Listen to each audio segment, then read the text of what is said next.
Hello, Calvary Spokane. This is Pastor Drew here. I hope this video finds you well. We're going to be doing a devotion today out of John chapter 6. We're going to be looking at verses 1 through 13. And it begins here saying, "Sometime after this, Jesus crossed to the far side of the Sea of Galilee, that is, the Sea of Tiberias. And a great crowd of people followed him because they saw the signs he had performed by healing the sick. Then Jesus went up on a mountainside and sat down with his disciples. The Jewish Passover festival was near. And when Jesus looked up and saw a great crowd coming toward him, he said to Philip, 'Where shall we buy bread for these people to eat?' He asked this only to test him, for he already had in mind what he was going to do. Philip answered him, 'It would take more than half a year's wages to buy enough bread for each one to have a single bite.' Another of his disciples, Andrew, Simon Peter's brother, spoke up, 'Here is a boy with 5 small barley loaves and 2 small fish. But how far will they go among so many people?' And Jesus said, 'Have the people sit down.' There was plenty of grass in that place, and they sat down. About 5,000 men were there. Jesus then took the loaves, gave thanks, and distributed to those who were seated as much as they wanted. He did the same with the fish. When they all had enough to eat, he said to his disciples, 'Gather the pieces that are left over. Let nothing be wasted.' So they gathered them and filled the 12 baskets with the pieces of the 5 barley loaves left over by those who had eaten." The other day, my wife and I were talking about the weather. More specifically, the weathermen and their chronic inaccurate predictions. The weathermen, can be close sometimes, but at other times your phone says 0% chance of precipitation. And then you open up the blinds and it sure looks like rain, right? I think a weatherman's kind of like an 8-year-old walking a Great Dane.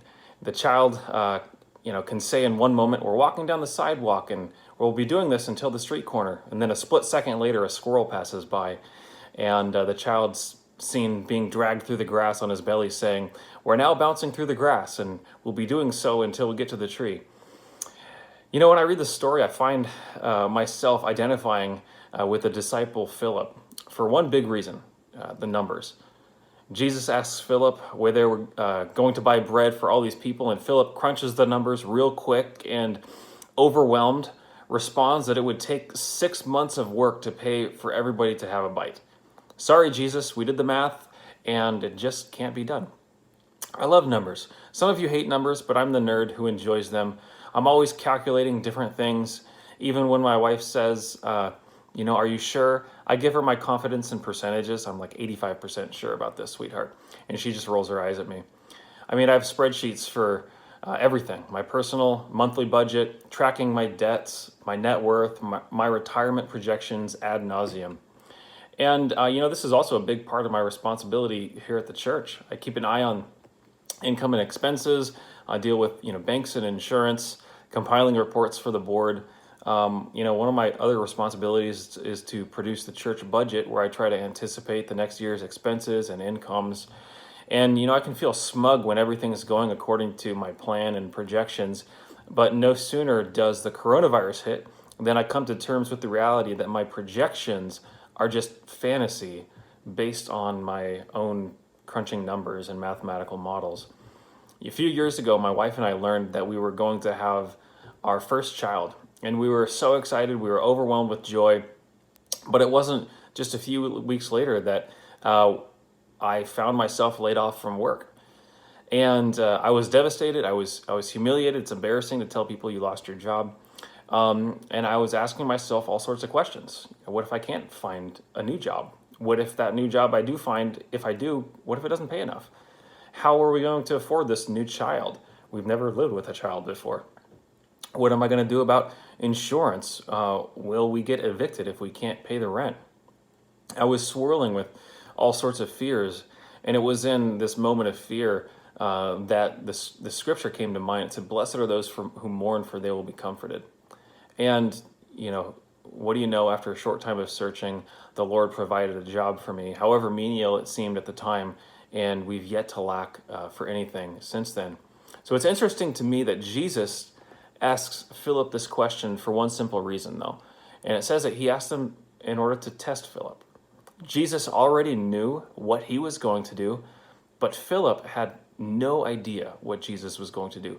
Philip looked merely at their resources. He crunched the numbers. He created spreadsheets. He graphed the projections of what the disciples had based on their current money bags kept by Judas and the available data. And they looked at the data and they conceded defeat in the face of overwhelming odds. We can't afford it, Jesus. But Jesus had a plan to provide, because God is the God who provides.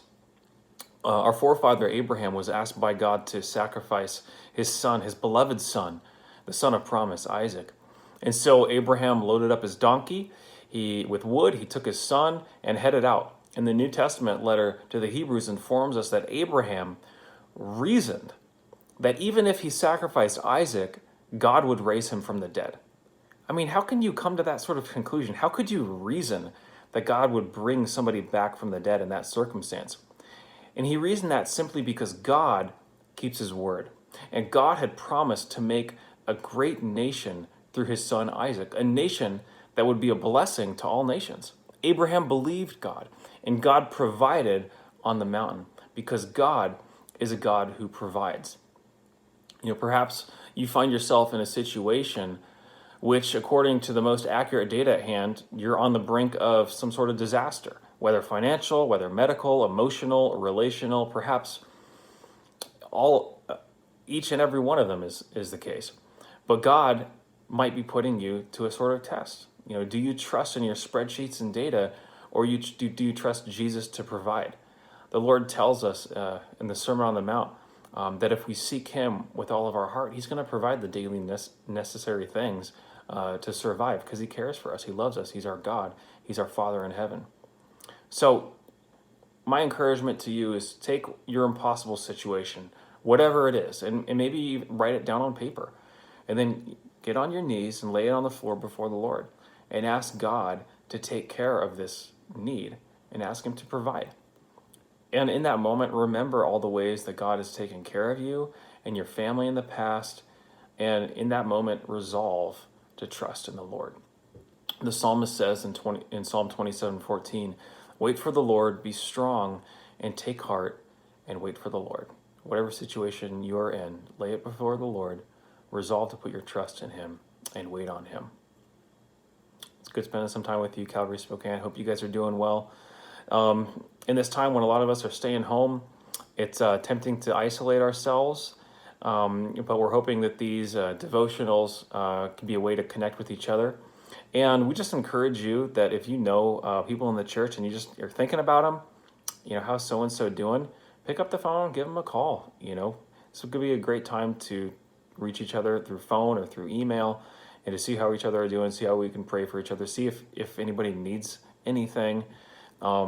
And as the Lord leads and guides you, maybe he's going to use you to even provide for somebody else who's in need. So thank you guys. It's a blessing to be a part of our church. God bless you. Have a good night.